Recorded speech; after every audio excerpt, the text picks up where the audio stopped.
हाय दोस्तों। तो स्वागत है आप सभी का मेरे आज के इस ब्लॉग में। ये ब्लॉग जो एक बहुत ही बेहतरीन होने वाला है, क्योंकि यहाँ पर मैं आपको बताने वाला हूँ कि आप नुकसान से कैसे बचने वाले हो। यानी दुकान में माल एक्सपायर हो जाता है और एक्सपायर माल के नुकसान से तुम कैसे बचोगे, ये आज के टॉपिक में हम बात करने वाले हैं।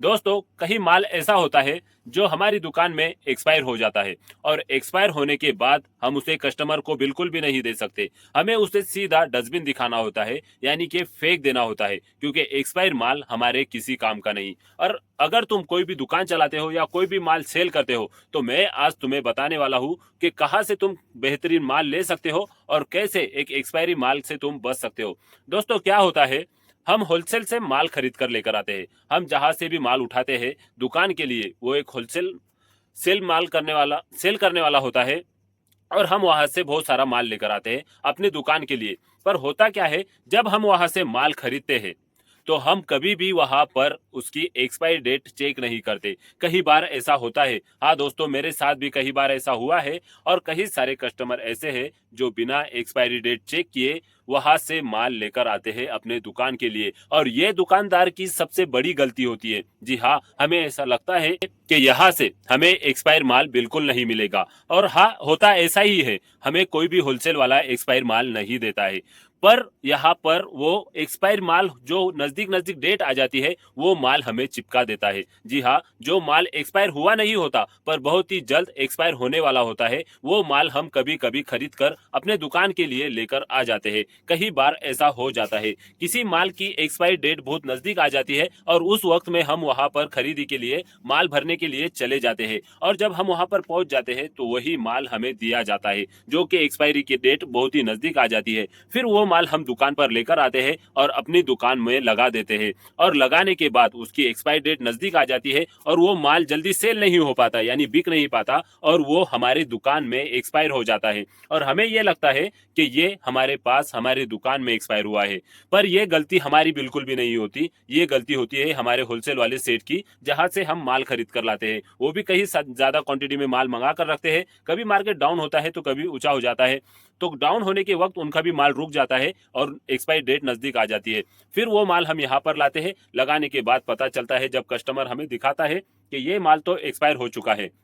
तो बस यही एक आदत हमें अपनी बदलनी है कि हमें कोई भी माल खरीदते वक्त, सेठ से होलसेल से जब हम माल खरीद कर लाते हैं, तो कोई भी माल खरीदते वक्त हमें उसकी एक्सपायरी डेट चेक करनी है। अगर वो नजदीक आती है तो हमें वो माल बिल्कुल नहीं खरीदना है। सेठ को कहना है कि हमें जो माल फ्रेश है, जिसकी एक्सपायरी लंबी है, वो एक्सपायरी का वो माल हमें दो। जैसे हमारी दुकान पे जाने के बाद वो एक्सपायर नहीं होना चाहिए, और तुम्हारी ये कहने के बाद सेठ तुम्हें माल बदल कर ही देते हैं। वो तुम्हें वो माल बिल्कुल भी नहीं देते जिनकी एक्सपायरी नजदीक आई हुई है। देखिए, मैंने भी ये तब सोचा जब मेरे साथ ऐसा हुआ है। यानी मैं जब होलसेल पर माल खरीदने के लिए गया, तो यहाँ पर तुम देख सकते हो पतंजलि बिस्किट, यहाँ पर कई सारे जो है तो बिस्किट तुम्हें लगे हुए दिख रहे होंगे। सब बिस्किट अभी मेरे पास में अवेलेबल है, पर जो 10 वाला बॉक्स है वो अभी मेरे पास अवेलेबल नहीं है।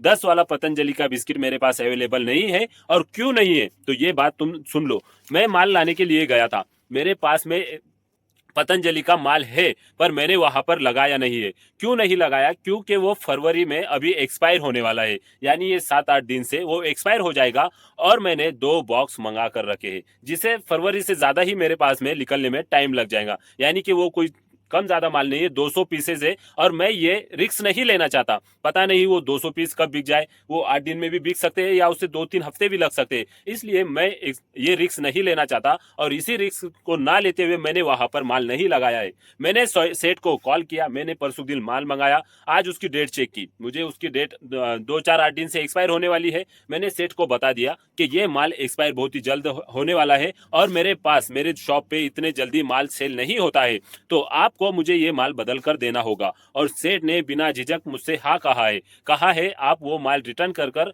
एक नया माल लेकर जा सकते हैं। अब मैं कल क्या करने वाला हूँ, ये माल सेठ को वापस करने वाला हूँ और वहां से फ्रेश माल मंगा कर लेकर आने वाला हूँ। सेठ माल भेजने वाले हैं और मैं ये माल रिटर्न में भेजने वाला हूँ। और यहाँ पर मुझे ये बात समझ में आई है, मुझे लगा बाकी दुकानदारों को भी हमें समझाना चाहिए, बताना चाहिए क्या ये गलती कई बार हम करते हैं कि हम होलसेल से जब माल खरीद कर लाते हैं तो हम कभी भी वहां पर कोई भी प्रोडक्ट की एक्सपायरी डेट बिल्कुल भी चेक नहीं करते हैं।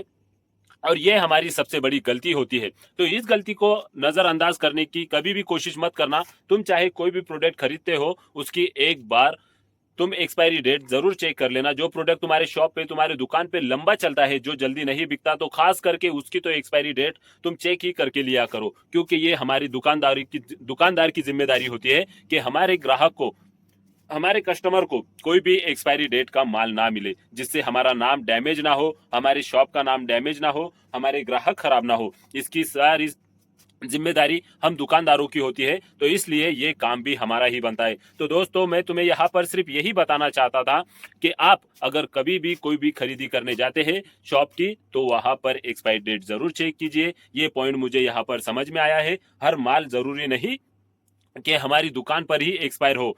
कोई भी माल ऐसा नहीं होता है। माल हम कभी कभी नज़दीक एक्सपायरी डेट का लेकर आ जाते हैं और वो दुकान पे को आने के बाद कुछ दिन में एक्सपायर हो जाता है और नुकसान हमारा हो जाता है। क्योंकि कुछ दिन बीतने के बाद अगर हम सेट से बात करते हैं तो सेट उस बात को नहीं मानते हैं। इसलिए हमें पहले ही एक्सपायरी डेट चेक कर लेनी है। तो यहाँ पर तुम्हें यही बताना था। और अगर ये टॉपिक तुम्हें अच्छा लगा है तो वीडियो को लाइक कर देना, कमेंट करना, और चैनल पर नए होगे तो चैनल को मुझे सपोर्ट करने के लिए सब्सक्राइब जरूर कर लेना। फिर मिलेंगे एक बेस्ट ब्लॉग के साथ में।